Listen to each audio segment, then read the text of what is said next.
I never make mistakes. That is just something for you all to know. But occasionally on this show, you all think that I made a mistake. And I just thought I'd go ahead and correct you all and explain the actual thing that was going on there, the real reason that happened. Because, you know, I don't actually have anything go wrong on the show. Nothing ever happens, which, let's just start the video. So I decided to do this in two categories, and the first one I wanted to talk about was the description category. The mistakes I explained in the description, but I'm not sure if that's considered canon in the show. You know, does that actually count if it's in the description?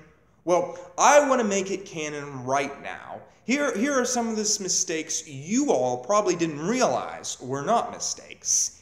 First off, in the episode with Dogman, it is revealed that dog people have YouTube. And a lot of people went to the comic section saying that was a mistake, and I want to explain myself. You see, YouTube exists in every possible universe. All in other places, other like solar systems, YouTube is there, and Disney is there, McDonald's is too, Walmart, and basically these corporations just have gone all across the universe. There's no bounds to them. You just don't realize how powerful these corporations are. It's actually kind of scary when you think about it. But yes, in Dog People universe, YouTube does exist. Another thing that's often asked about is how did I survive all of these deaths in these videos? Like in my paper video, I get mauled by a bear at the end. Well, I didn't exactly die when the bear, struck me down. I did die in the technical term, but the doctors were able to come over to me and shock my heart, and I was able to just, come back to life. So yes, I did make it out of that okay. And another thing was the, I think it was the invisibility episode, and yeah, I think it was the invisibility episode where I talk about the nuclear bomb that hit me, and a lot of people asked, Seth Lewis, how did you survive that?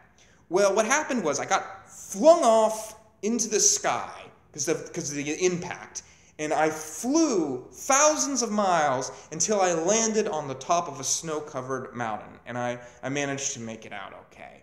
And these were both very scary incidences. I feel very lucky to have made it out, and I've just gained a new appreciation for life after these moments, especially considering the past dangers that I've gotten myself into with vampires and aliens. I just feel like such a lucky person, and I've really been changing my life because of these moments.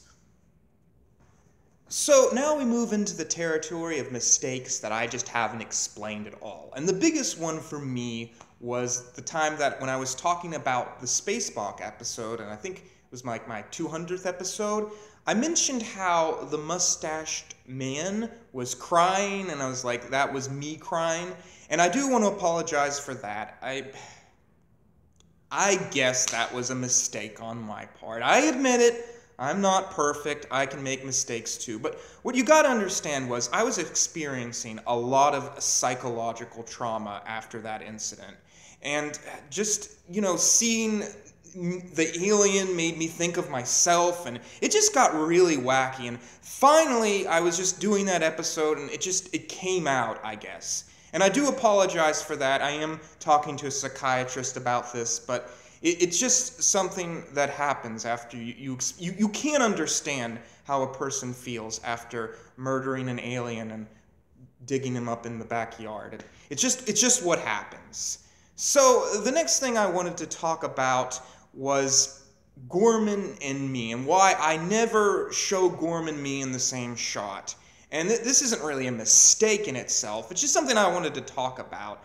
You see, for Gorman and Harold and the vampire, and pretty much any character that comes onto the show, I can't show the two of us in the same shot. Someone has to hold the camera, and I usually just get Gorman to do it, or the vampire. For the 3 thing, I could have been able to do it, I guess, with the vampire, me, and Gorman, but I just decided to go ahead and stay true to tradition. So that's the reason I do that, simply because I don't have enough hands, and I don't have enough people, to be completely honest. But anyways, I'm going to get into my last one, which to me is my personal favorite.